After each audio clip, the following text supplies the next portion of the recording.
Graça e paz, amados. Que o Senhor possa realmente se fazer presente na sua vida, na sua casa, em nome de Jesus. Gostaria de orar com você. Senhor, em nome de Jesus, Pai, nós queremos primeiramente colocar as nossas vidas diante de Ti, pedir a Tua misericórdia, Senhor.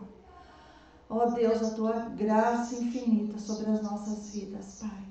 Sobre a Tua igreja, sobre o Teu povo, sobre essa cidade que nós, Senhor, amamos, sobre esse país, Pai, onde o Senhor nos colocou. Que verdadeiramente o Teu Santo Espírito possa, Senhor, nos trazer sabedoria, discernimento, direcionamento sobre tudo quanto fizermos, Pai. E que o Teu povo tenha fé sim e também tenha sabedoria em tudo quanto fizer, Pai. Espírito Santo de Deus, fala conosco através da Tua palavra. Ministra aos nossos corações.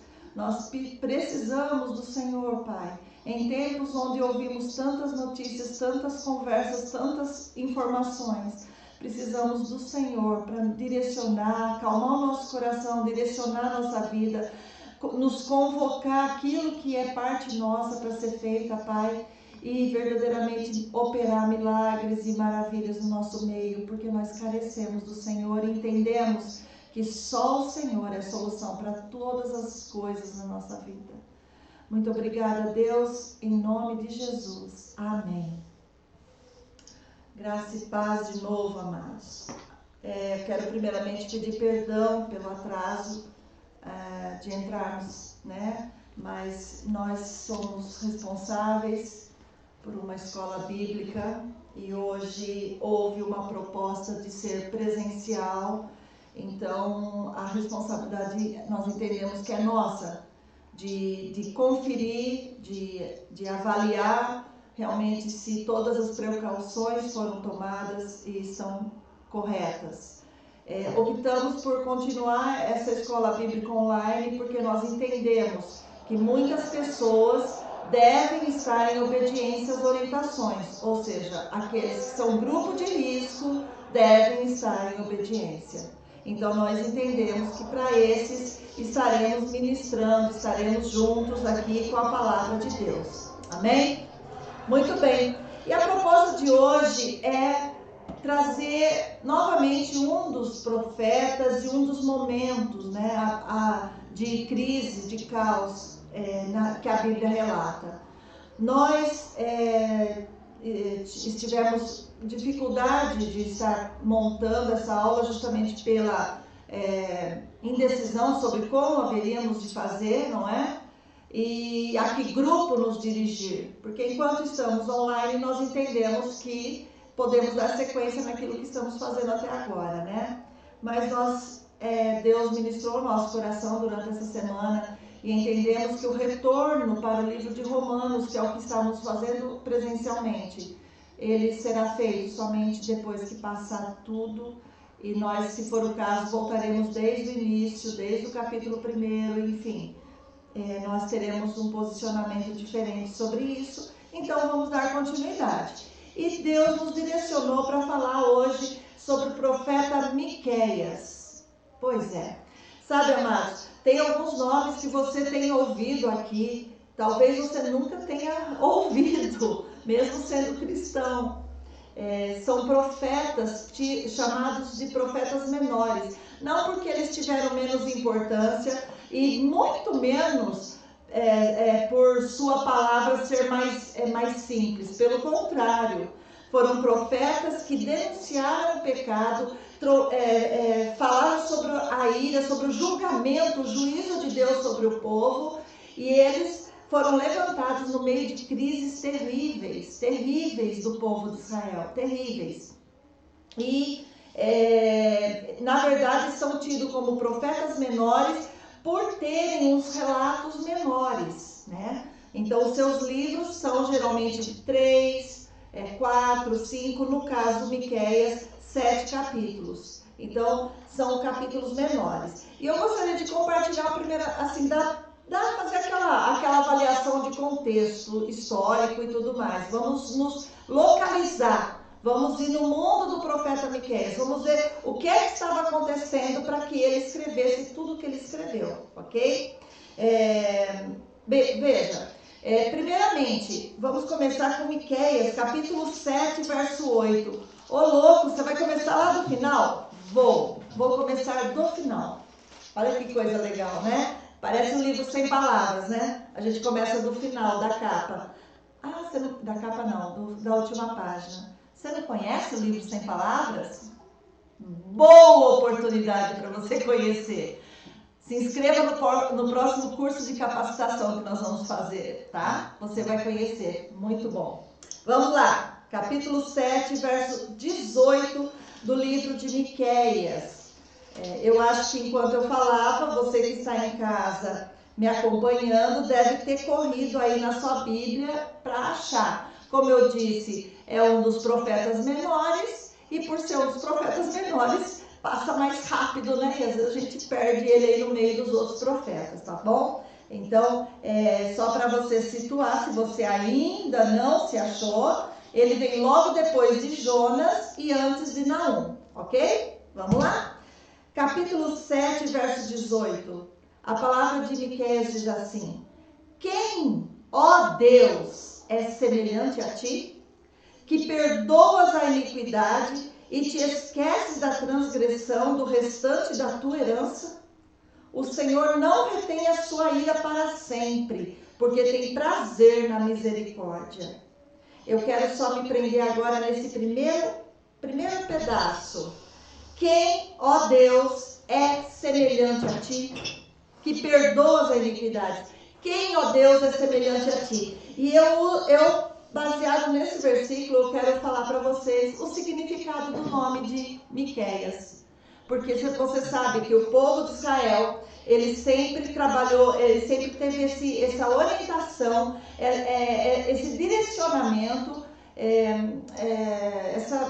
esse ensino de Deus sobre a importância do nome. E nós entendemos que realmente importante, porque cada vez que a pessoa fala o nome, aquele significado é lançado como bênção ou como uma maldição, né? Mas aí tá, o nome de Miqueias significa quem é como Deus. Não tem a ver com esse versículo que eu acabei de ler? Olha que coisa interessante. Quem é, olha o que ele fala lá de novo, deixa eu ler de novo. Quem, ó Deus, é semelhante a ti? E o nome dele é exatamente isso. Quem é como Deus? É um nome masculino, né? Miqueias, um nome bonito, que ele justamente ele fala o quê? Ele mostra, ele reforça a humildade diante de Deus. Uma vez que o próprio nome é uma pergunta. Olha que coisa. Cuja resposta ela é dada mediante a convicção. É uma pergunta, na verdade, retórica, né? Porque quando ela fala quem é como Deus, Miqueias, ou quem é como Deus, ao mesmo tempo ele já está insinuando, ele já está denotando a resposta, ou seja, não há ninguém semelhante a Deus. Amém? Então, Miqueias é um personagem bíblico, mas, como eu disse, mais precisamente um dos 12 profetas menores, ok? Já expliquei o que é profetas menores, que não é menor. Pelo contrário, eu acho que, olha, isso é segundo a Ivonete, uma percepção minha. Eu acho que é pela misericórdia e graça de Deus.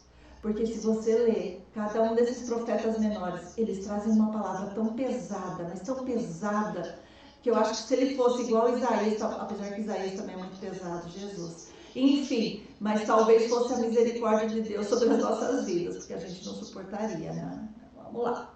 Mas quem é Miqueias? Miqueias, então, ele é um habitante do sul. Lembra que Israel está dividido, né? O reino do norte e o reino do sul. O reino do norte está lá para cima, nós andamos falando esses dias atrás sobre ele. E o reino do sul, né? Judá. Que período que esse homem profetizou? Que período que Miqueias? Assim, na minha Bíblia de estudo, ela comenta que provavelmente quem escreveu esse livro foi o próprio Miqueias. mas não deixa muito claro. Mas a gente percebe. De que forma que é perceptível que os teólogos chegam a essa conclusão que foi o próprio Miqueias? Pela ênfase, pela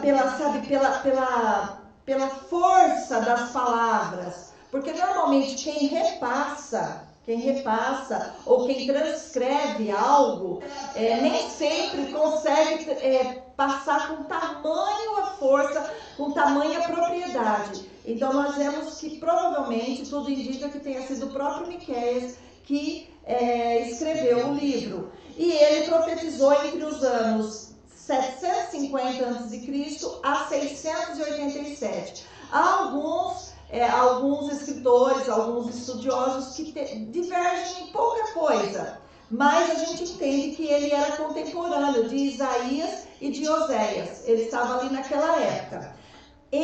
A mensagem dele, ela é dirigida principalmente ao reino de Judá, ao reino do sul, mas ele também traz revelações ao reino de Israel, que é o reino do norte, tá bom? Mas o tema predominante dessa ministração de Miqueias é o juízo de Deus, mas não só isso, a restauração do povo de Deus. Amém? Então, Samaria, capital, Jerusalém, capital, Samaria, capital de Israel, Jerusalém, capital de Judá, ambas representavam nações que estavam apostatando da fé, se desviando da fé, ensinando outros a andar de forma errada, fora da palavra de Deus, fora daquilo que eles tinham aprendido. No capítulo 1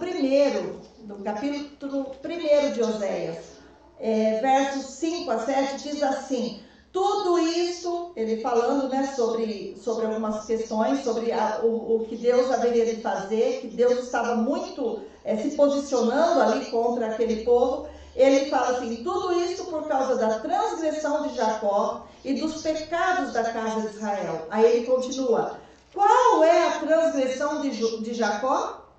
Não é Samaria? E quais os altos de Judá? Não é Jerusalém?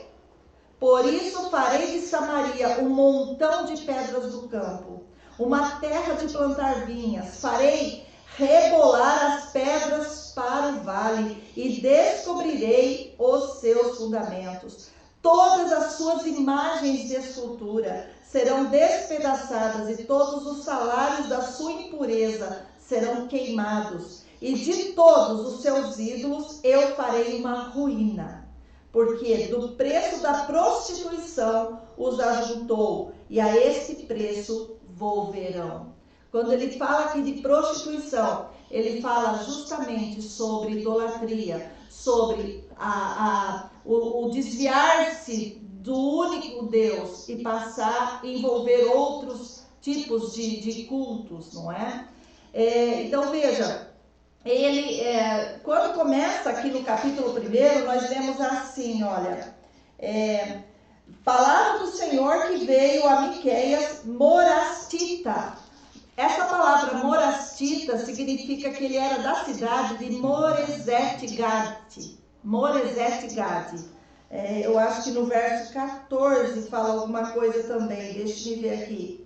Isso, olha lá. Ele fala assim no capítulo 1, verso 14: portanto, darás presentes e despedida a Moresete-Gade. As casas de Aquisibe serão por engano. E ele está lançando ali o juízo de Deus e tudo mais, ok?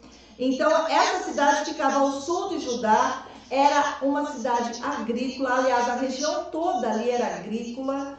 Então, entende-se que, assim como outros profetas, como Amós, por exemplo, Miqueias era um homem do campo, um homem simples. Então, essa cidade ficava, alguns estudiosos colocam como 40 quilômetros a sudoeste de Jerusalém, e outros colocam a 32 quilômetros a sudeste de Jerusalém. Uma pouquinha diferença, mas como nós não estamos falando, nós queremos falar sobre região, então quer dizer que vai abarcar todo esse espaço aí, ok? Então, como eu disse, ele é um homem do campo, ele provinha com certeza de uma família humilde, E aí a gente faz uma comparação entre Isaías e Miqueias. Isaías foi levantado praticamente no mesmo período. E por conta, praticamente, né, no mesmo período, nós vamos comentar alguma coisa logo mais. E só que Isaías, ele assistia ao rei. A palavra dele era de um cenário internacional e ele focava o rei, entendeu? Já Miqueias é o profeta do campo. Ele condenava os governantes corruptos, os falsos profetas, os sacerdotes ímpios, os mercadores desonestos, os juízes venais que havia em Judá. Então o foco dele era falar com o povão. Essa que era a verdade, tá? Tem um comentário que eu gostaria de ler com vocês, da minha Bíblia de Estudos, que eu ganhei, glória a Deus por isso, né? Foi bênção de Deus para minha vida, e que se a luz me ajudar, eu vou conseguir ler. Muito bem, diz assim: uma das principais peculiaridades de Miqueias é o cenário das suas profecias. Em uma sociedade rural, o profeta dirige a sua mensagem aos principais centros urbanos de Israel, Jerusalém e Samaria, como eu li no verso 5, ok? Apontando os pecados característicos do estilo de vida das cidades grandes. Então veja, ele falou para o povão, mas ele também falou para o povo da cidade. Cara, como que um homem do campo pode falar do povo da cidade, se não por revelação divina? Você entende? Nós entendemos hoje, questionamos muitas vezes quando alguém vem falar sobre uma coisa da qual ela não tem conhecimento. Mas nem por isso nós não reconhecemos que Deus pode trazer a revelação. Ok? Segundo Miqueias, a cidade não é o mal em si. Olha lá. Mas o ambiente propício para que aflorem os males humanos mais perversos. Nas cidades, a vida intensa social, e veja, preste atenção no que eu estou lendo, para ver se esse homem de Deus não é atual pra caramba. Se ele parece que ele está falando para mim e para você nos dias de hoje. Olha que coisa tremenda. Que palavra que ele traz de exortação para aquele povo naquele momento e como essa palavra se encaixa diretamente para os nossos dias. Segundo Miqueias, a cidade não é o mal em si, como eu disse, mas sim, nas cidades, a intensa vida social, mediada pelo pecado, a flor da pele, faz com que todo mal seja direcionado contra o próximo. Assim, a cobiça humana toma forma de usurpação e roubo. Olha lá em Miqueias 2, verso 1 e 2, ele diz assim: ai daqueles que, no seu leito, imaginam a iniquidade e maquinam o mal. A luz da alva a praticam, porque o poder está nas suas mãos. Ele está falando de pessoas que detêm poder, e porque detêm poder, qualquer tipo de poder político, financeiro, social, que seja, né, uma posição social, no trabalho, ok? Que usa desse poder para oprimir aquele que está abaixo e aproveitar-se dele. Se cobiçam campos, os arrebatam. Se casas, as tomam. Assim fazem violência a um homem e a sua casa, a uma pessoa e a sua herança. Então, é sobre essa parte que está esse comentário.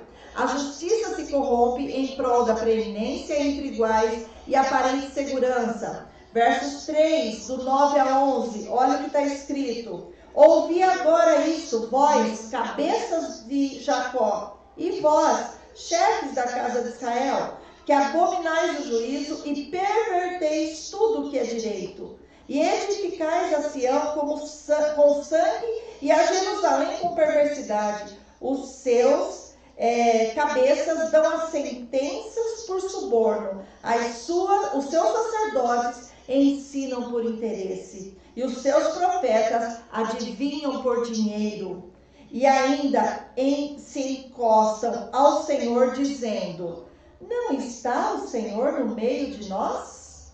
Nenhum mal nos sobrevirá. Então, ele está se referindo a esse comportamento que ele observava no povo naquele momento, ok? Se por um lado a cidade despertava o que havia de pior dos seres humanos, olha aí, propiciando o pecado e tudo mais pela individualidade e tal, de forma que o centro do reinado messiânico dá-se uma nova cidade com os seres humanos redimidos e a purificação definitiva das relações interpessoais, a cidade se mostra como a organização social ideal para a vivência coletiva e interdependente entre os humanos, mas com Deus. Então veja, ele aponta, ele está lá no campo, ele fala do problema que está acontecendo ali, mas ele aponta para os problemas também da cidade. Ele traz uma palavra de juízo de Deus. E, gente, que autoridade, que palavra direta, como diz um amigo meu, que pancada, né? Direto mesmo. Então, vamos lá. Para quem é que destinava? Nós já lemos, nós já entendemos que era um livro que destinava-se para os dois reinos, né? Tanto o reino lá, o reino do sul, quanto o reino do norte. Quando eu falei do período que foi escrito esse livro, em que momento que Miqueias viveu, na verdade, os estudiosos entendem que seja nesse período que eu disse, né? Por conta, não das referências dadas por Miqueias, mas das referências que outros profetas deram sobre Miqueias e colocações que Miqueias faz durante o livro dele. Por quê? A gente entende que e outra coisa, ele não fala de reis, mas ele fala, na verdade, de sumos sacerdotes. Então a gente vê que é um momento diferenciado, onde a gente pode se localizar ali entre os reinados de Jotão, Acais e Ezequias, nesse período, ok? Então veja, o povo ainda não tinha entendido sobre a reforma religiosa lançada sobre através de Ezequias. Eu não sei se vocês se lembram, alguns domingos atrás, nós trouxemos uma palavra que incluía esse momento, essa situação do rei Ezequias, quando ele, diante do cerco que ele estava tendo, a Síria, né, estava ali cercando a cidade, ele buscou o Senhor. Então os dias não estavam fáceis, mas ele buscou o Senhor e houve assim, apesar do cerco de Senaqueribe, e depois infelizmente ele veio a capturar 46 cidades de Judá também, houve um momento assim que Deus reteve essa situação. Porém, o povo não tinha entendido que não era só uma reforma religiosa que o rei Ezequias estava propondo, mas era que aquela reforma religiosa não ia ser suficiente, mas também deveria haver uma reforma ou uma vida espiritual do próprio povo de Deus, uma obediência de cada um. Tinha que haver uma mudança de vida para que fosse suficiente para deter o julgamento de Deus. Então, isso é muito importante. O irmão Rodney, ele está quase chegando, tá? Ele ministra assim, que Miqueias mostra a inversão de valores e a promoção da injustiça por meio daqueles que deveriam proteger o povo e a palavra de Deus. Exatamente. Ele mostra diretamente essa questão, né? Veja, ele traz algo também com relação à forma de culto que aquele povo fazia. Então veja, o que ele queria mostrar? Aquele povo, eles faziam os rituais. A gente entende que rito, né, é o conjunto de cerimônias e práticas litúrgicas que cumpre a função de simbolizar o fenômeno da fé. Então, Deus havia lá, através do livro de Levíticos e tudo mais, instituído um ritual. Então, havia um ritual levítico, onde os sumos sacerdotes, eles realizavam, intercedendo pelo povo a Deus. O que ocorria, no entanto, é que Deus não estava se agradando daquelas reuniões solenes, Sabe por quê? Porque, na verdade, olha o que fala. Vamos abrir 1 Samuel, capítulo 15. 1 Samuel, capítulo 15, verso 22. 1 Samuel, capítulo 15, verso 22. Assim que eu achar. Ok? Diz assim a palavra de Deus. Presta atenção. 1 Samuel 15, 22. Porém, Samuel disse: tem porventura o Senhor tanto prazer em holocaustos e sacrifícios, quanto em que se obedeça a sua palavra? Eis que o obedecer é melhor do que o sacrificar, e o atender melhor do que a gordura de carneiros. Era exatamente isso que não estava acontecendo. Não havia obediência, não havia um propósito para aquele ritual. E eu quero abrir um parênteses aqui. Nem entrei na lição ainda, só estou no contexto histórico.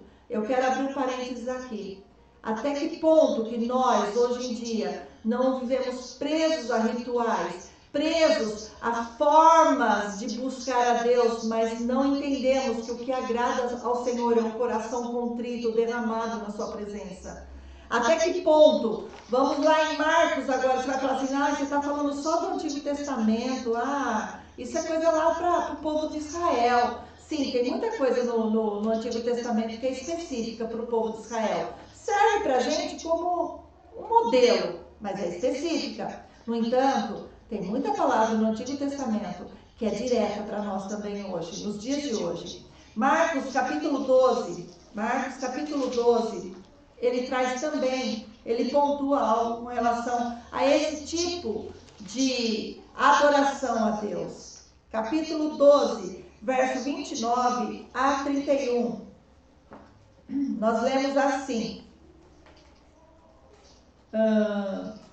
Respondeu Jesus: o principal é: ouve, ó Israel, o Senhor nosso Deus é o único Senhor.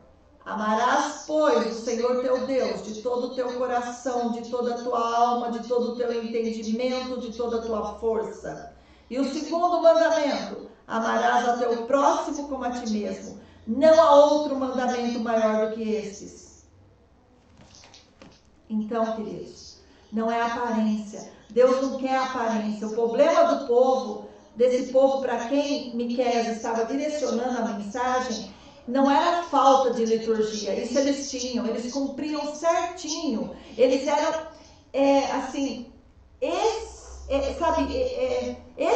essencialmente corretos no cumprimento, na forma de culto, na forma de estar ali colocando, ok? Mas a motivação era totalmente incorreta. A motivação para adorar, para esse tipo de ritual, estava fora do foco. O Vini disse: a verdade em ação que podemos ler em Miqueias é: deixe a vida do Espírito Santo produzir obras vivas de fé em você. É isso. Embora eles cometessem... no entanto, olha só a palavra, né? Nós talvez não consigamos chegar até o final hoje. Não tem problema. Mas embora eles cometessem toda sorte de injustiças sociais, a geração contemporânea do profeta Miqueias oferecia sacrifícios a Deus. Olha que coisa interessante. Praticavam todos os rituais, mas não sabiam o verdadeiro significado de amor a Deus e amor ao próximo, porque tudo que eles podiam, eles se aproveitavam do outro. Isso é muito sério. Então, que a gente nunca venha esquecer disso. Eu trouxe aqui uma visão panorâmica, não é? Nós vemos assim 3 partes da mensagem de Miqueias. A primeira, ele recrimina Israel, tanto Samaria como Judá, né? Por esses tipos pela imoralidade, pelo orgulho, pela opressão dos pobres e tudo mais. No segundo momento, adverte que o castigo divino está para vir em decorrência desses pecados, né? Porque, queridos, não adianta só falar assim: eis que o Senhor está falando, você está em pecado. Não. O Senhor está falando: o pecado é esse, e para esse tipo de pecado, eu venho com esse tipo de julgamento, com esse peso, com esse resultado, com essa consequência. O pecado tem consequência. O andar fora dos padrões de Deus tem consequência. Mas todo mundo está fazendo. Todo mundo vai ter consequência. Eu não posso chegar diante do Senhor e falar, Senhor, eu fiz assim porque todo mundo estava fazendo. Ele vai olhar para mim e falar assim, te dei capacidade para saber diferenciar e escolher.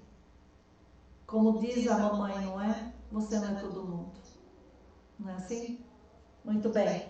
Nós podemos também, e a terceira parte ele promete, então olha que tremendo, ele aponta o pecado e ele é muito claro no pecado. Ele não mede as palavras, ele fala direto.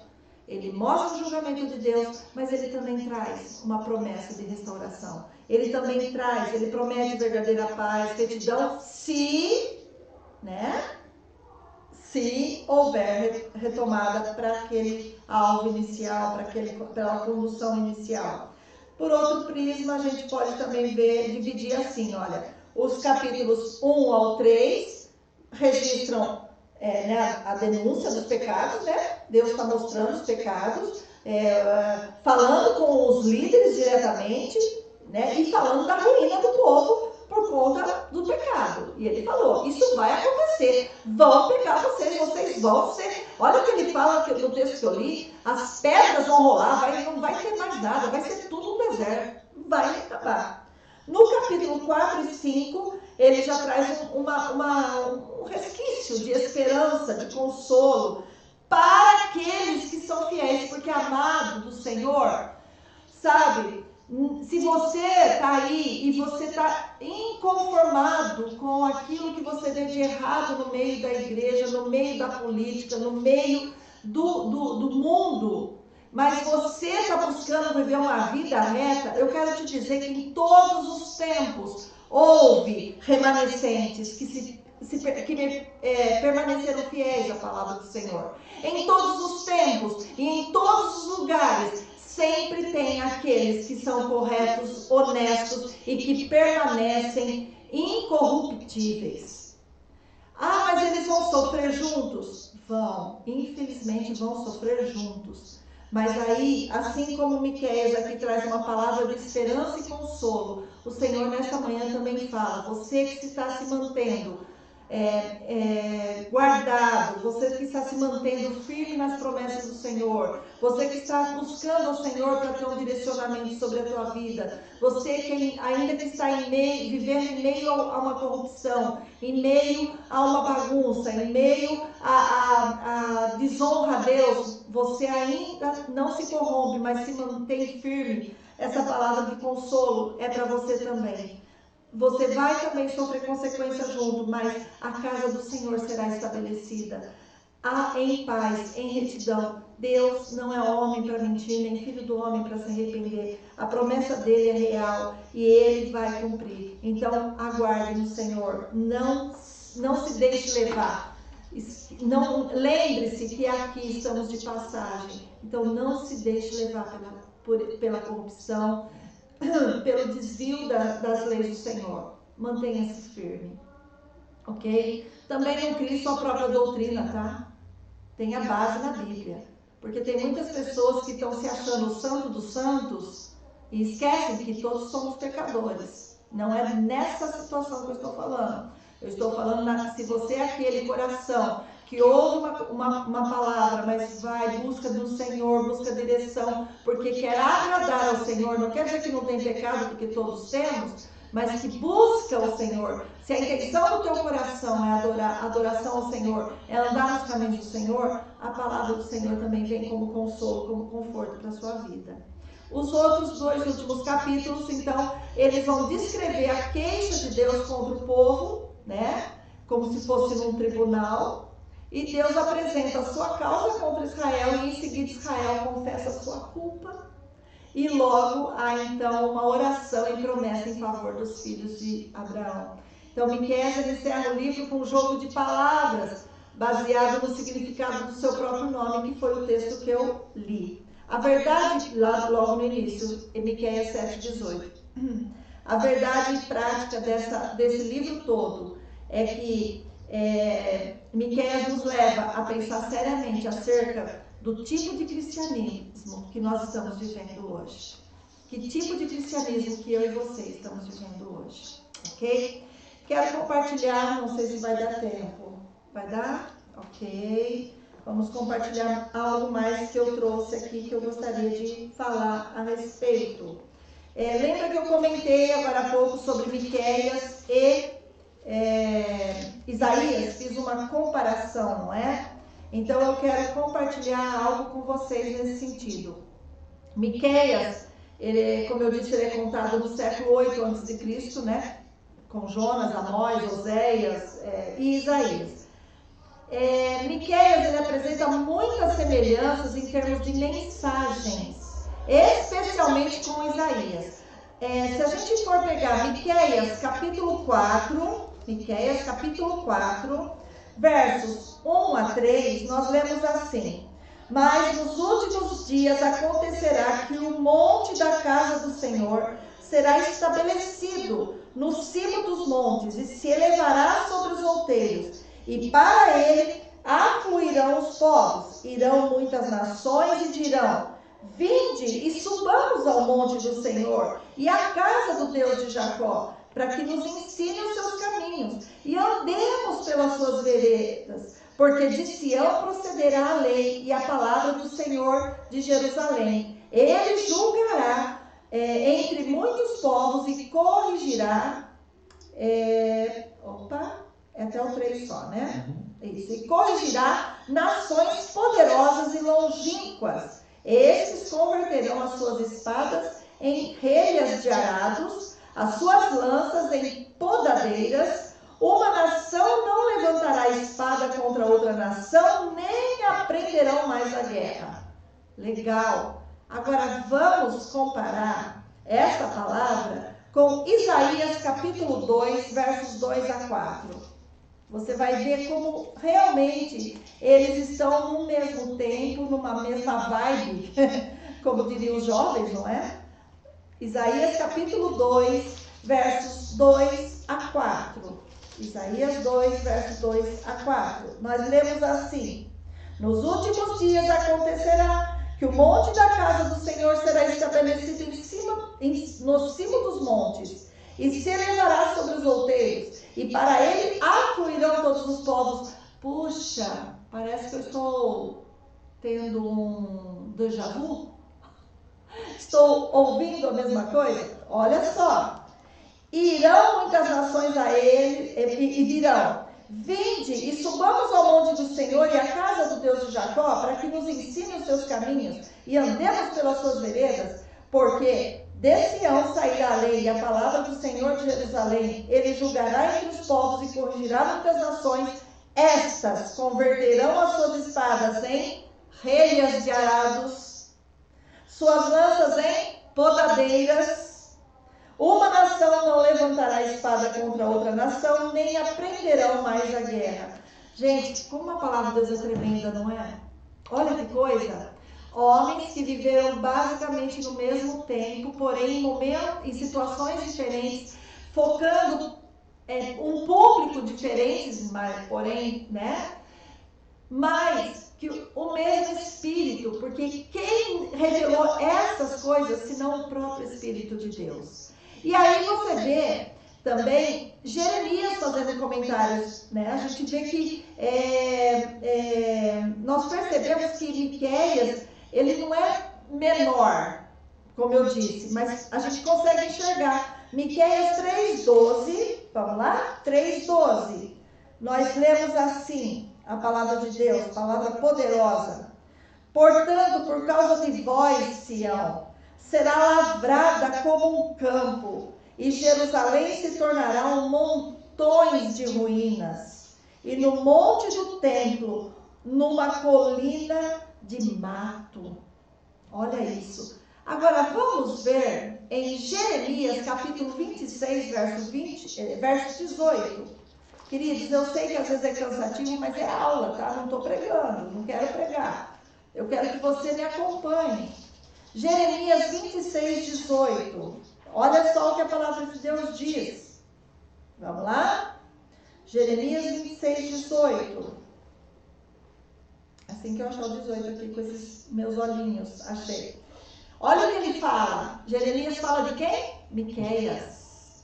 Miqueias, o morastita, profetizou nos dias de Ezequias, rei de Judá, e falou de todo o povo de Judá, dizendo: assim disse o Senhor dos Exércitos, Sião será lavrada como um campo, Jerusalém se tornará em montões de ruínas, e o monte do templo numa colina coberta de mato. Ou seja, Jeremias faz referência a Miqueias. Isso mostra a importância desse profeta, isso valoriza a palavra desse profeta, isso dá respaldo àquilo que o profeta Miqueias trouxe. Você não conhece Miqueias? O Novo Testamento fala dele, vamos lá? Miqueias 5,2 diz assim: E tu, Belém Efrata, você já ouviu essa palavra?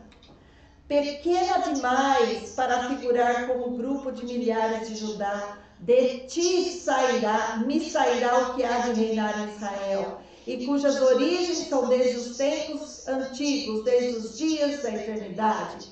De quem é que Miqueias estava falando? Vai lá em Mateus, você lê. Eu nem vou ler porque é uma passagem tão conhecida que dispensa, mas em Mateus capítulo 2, verso 6 fala sobre isso. Depois a gente tem Miqueias 7,6. Olha só o que fala. Porque o filho despreza o pai, a filha se levanta contra a mãe, a nora contra a sogra, os inimigos do homem são da sua própria casa. Opa! Miqueias estava falando de uma coisa que depois Mateus veio e falou também, e hoje nós falamos também, porque nós vemos isso acontecendo.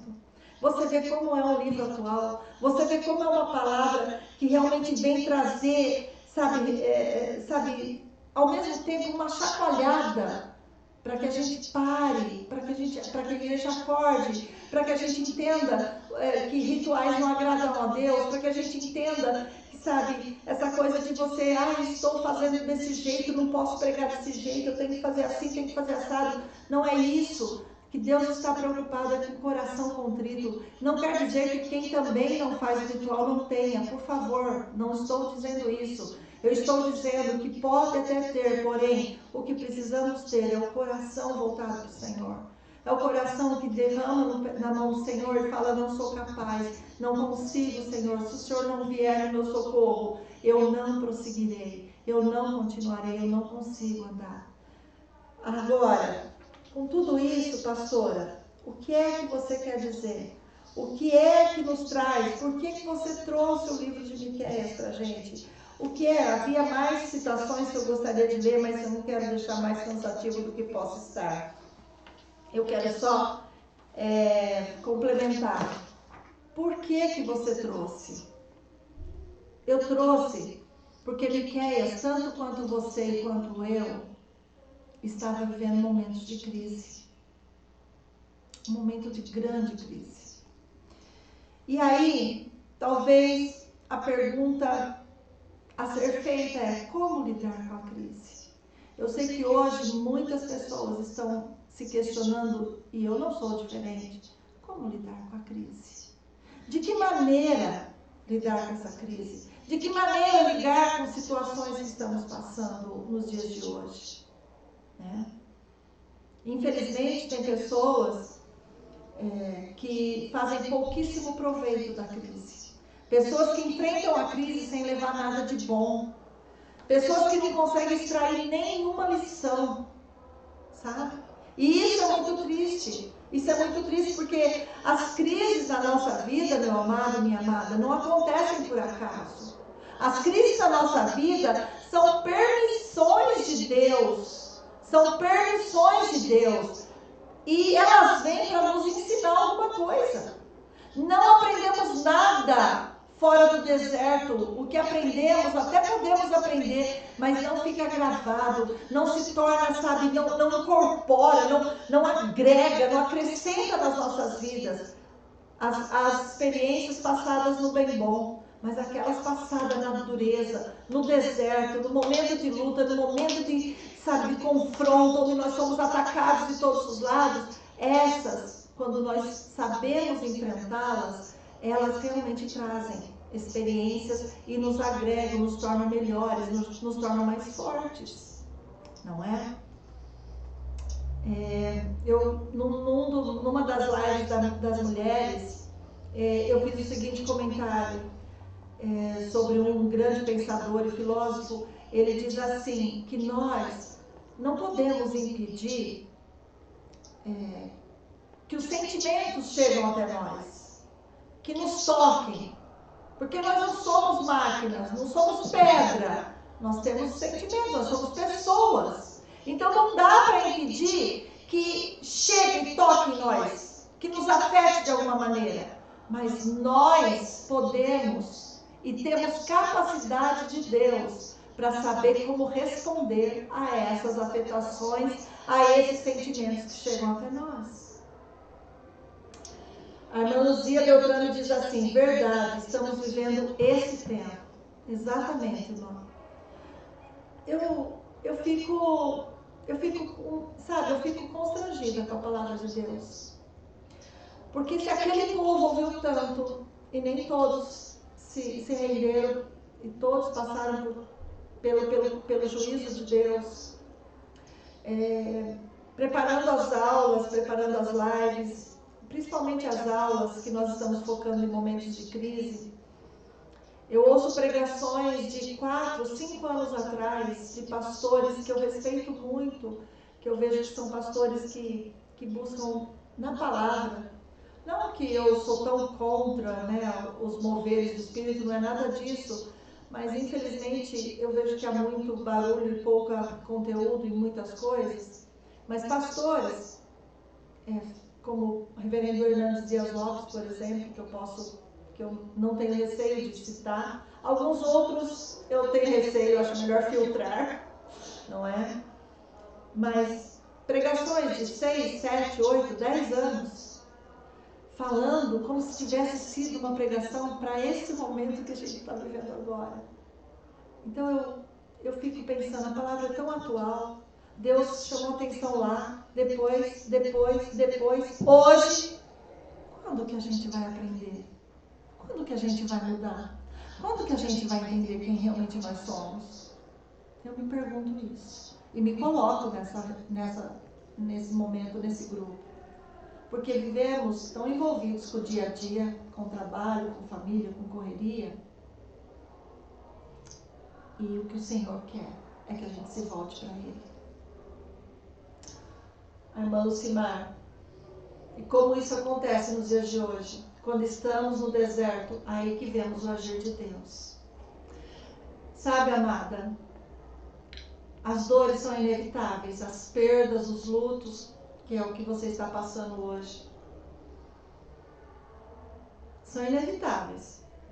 Mas o que é que a gente consegue tirar de tudo isso? De que maneira que a gente age? Como que a gente responde a isso? A gente tem oportunidade, nós temos oportunidades de crescer com a dificuldade, crescer com a luta, crescer com os problemas, com o luto, com as perdas, ou a gente pode simplesmente se deixar levar por eles. E isso é muito sério. Isso é para todos nós. Então a crise, na verdade, ela é uma escola. Ela tem um valor pedagógico incrível, né? O grande problema é que a maioria das pessoas passam pelas crises e não tiram nada de bom delas. Tem mais uma mensagem ali, não tem, Vinícius? Pronto, Vinícius. Miqueias faz uma referência bem singular ao Espírito de Deus, quando ele se refere à autoridade que está por detrás do seu ministério, perfeito, e àquela dos profetas falsos dos seus dias. E nós lemos o texto aqui, vocês viram, né? Eles profetizando a troco de dinheiro e falando aquilo que o povo queria ouvir. Jesus, olha, Paulo fala as coisas também, né? Ai, aquela palavra que vem comichando o meu ouvido, que vem agradando. E hoje não é diferente, irmã, minha irmã, meu irmão, não é diferente? É diferente, quer dizer. Quantas pessoas que não buscam pregadores, profetas, para ouvir aquilo que agrada, aquilo que respalda uma decisão sua, ainda que seja totalmente fora dos princípios da palavra. Hoje o relativismo leva a gente a falar assim, essa parte serve, essa parte não. Isso é relativo, depende da situação. Me poupe. Enquanto outros homens eram feitos corajosos pelos tóxicos para fabricar contos na forma de profecia, o verdadeiro poder, força e justiça que estão por trás da mensagem de Miqueias vieram de uma unção pelo poder do Espírito Santo. Miqueias 3:8. Vamos ler? Olha o que ele fala. Eu, porém... Ai, que tremenda a palavra de Deus, né? Olha lá. Ele estava falando... Eu vou ler um pouquinho antes, que eu já li, mas eu vou ler de novo. Assim diz o Senhor acerca dos profetas, no verso 5 do capítulo 3, que fazem errar o meu povo e que clamam paz quando tenho que mastigar, mas apregou guerra santa contra aqueles que quando nada lhes mete a boca. Ou seja, se há fartura, paz. Se estamos em crise ou com redução, com crise econômica, não temos muita coisa para comer, não temos abastança, temos fome, então guerra. Irmão. Portanto, se vos fará noite sem visão e tereis trevas sem adivinhação, por-se-á o sol sobre os profetas e sobre eles se enegrecerá o dia. Os videntes se envergonharão e os adivinhadores se confundirão. Sim, todos eles cobrirão o seu bigode, porque não há resposta de Deus. Ai, Jesus. Aí Miqueias diz, eu, porém, estou cheio do poder do Espírito do Senhor, cheio de juízo e de força, para declarar a Jacó sua transgressão e a Israel seu pecado. Miqueias ensina 5 verdades. Primeira, entendendo a piedade. Segunda, Vinícius trouxe, passos para a santidade. Terceira, princípios fundamentais para a fé. E quarta, princípios para uma vida sábia. E 5, lições para os líderes. Sabe, amados, eu sei que você que é líder está com um peso muito grande sobre você. Eu entendo.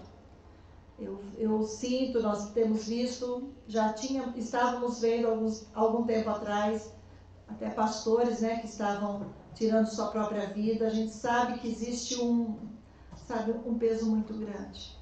Mas eu quero te dizer, o Senhor não nos deixa sozinhos. Se você se manter fiel, ainda que você seja só você, seja o único remanescente, não acredite nisso, é mentira. Existem outros remanescentes. Deus tem os seus na face da terra. Então se mantenha fiel, Senhor. Está no horário? 10h40, está na hora de terminar. A semana que vem nós vamos continuar, porque eu quero focar justamente essa questão de crise. Associando a crise atual com essa situação de Miqueias. Nós vamos sim falar algumas coisas, mas nós vamos colocar 3 atitudes importantes que nós conseguimos levantar aqui no livro de Miqueias e que pode servir para nós. Não conta, não. Só vou colocar o tema. Tá, não conta. Esquece que venham participar semana que vem. Não adianta, não. Olha lá. Nós vamos trazer para você... Tá bom, não vou contar. Nós vamos trazer para você 3 atitudes muito importantes que a gente consegue levantar aqui no livro de Miqueias e que serve para nós hoje diante do momento que nós estamos. Para hoje, você guarda aquilo que a Sociedade Bíblica Brasileira ela intitula no trecho 7, no capítulo 7, de 1 a 7 de Miqueias, que tem como título a corrupção moral de Israel. Então, ela traz isso, esse título é dado pela Sociedade Bíblica Brasileira, ok? Então, veja, é um título bem colocado, que a gente vem, que só observa aqui nesse texto, né? Nós vamos ver tudo isso e nós vamos ver que tipo de situação que nós estamos vivendo hoje. Se a nossa situação não é diferente. E diante de tanta corrupção, diante de tantas informações erradas, diante de tanta manipulação da boa-fé do povo, diante de tanta manipulação e brigas, gente, o que eu mais vejo, como o diabo consegue colocar briga entre os próprios irmãos, que pensam iguais, isso que é o pior, pensam iguais, sabe? sobre essa situação atual. No entanto, cada um está assim tendo estratégias um pouco diferenciadas. E quem falou que a minha verdade é absoluta e eu é que estou certo em tudo, não é? Mas como o diabo tem aproveitado esse momento? A Lília diz, mas o povo que conhece ao seu Deus se tornará forte e fará proezas. Exatamente isso, Lília. A nossa confiança ainda está no Senhor. É por isso que é importante a gente não abrir mão. É por isso que é importante a gente avaliar a atitude desse profeta. Você acha que foi fácil para ele? Um homem do campo, um homem que talvez não tivesse muita moral por não ser da elite, por não ser alguém, né, de cidade grande, chegar e falar direto para ele. Então, como ele reagiu diante de tudo isso? Que atitudes que ele tomou nessa crise? O que nós devemos fazer quando estivermos passando nessa crise ou como estamos passando por essa situação? Então, para isso a gente vai continuar semana que vem, ok? Então, que Deus abençoe ricamente a sua vida. Vamos orar? Senhor, em nome de Jesus, ó Pai, nós queremos te louvar pela vida de cada um dos teus filhos, ó Deus, e por cada um daqueles que ouvirão essa palavra. Que o teu Santo Espírito possa despertar, Pai. Possa nos levar a não olhar para o outro e apontar o dedo para o outro, mas que nós possamos avaliar nossa própria vida, Senhor. E parar de querer medir níveis de santidade com o outro, mas entender que o nosso modelo, o nosso nível é Jesus. É Ele que é autor e consumador da nossa fé. É para Ele que nós precisamos olhar. E o nível dele é altíssimo demais para nós, Senhor. Nunca estamos bons. Por isso sempre tem algo para ser tratado em nós. Ajuda-nos, ó Deus, a nos tornarmos firmes, Senhor, convictos da Tua palavra, pautados na Tua palavra, não em homens, Senhor. Ó Deus, que nós possamos verdadeiramente, ó Deus, esperar no Senhor e saber que do Senhor vem o nosso socorro, do Senhor vem a solução para as nossas vidas, Pai. E também saber, ó Pai, que nós estamos em tempo de crise e esses tempos anunciam a vinda de Jesus. Ajuda-nos, ó Deus, ajuda a Tua igreja a ser despertada, Pai, a acordar para esses momentos, para esse momento, Pai, e entender e enxergar cada um a si mesmo, em que lugar é que nós estamos, Pai. Em nome de Jesus. Amém. Que Deus abençoe a sua vida. Até semana que vem. Tenha uma semana abençoada, em nome de Jesus.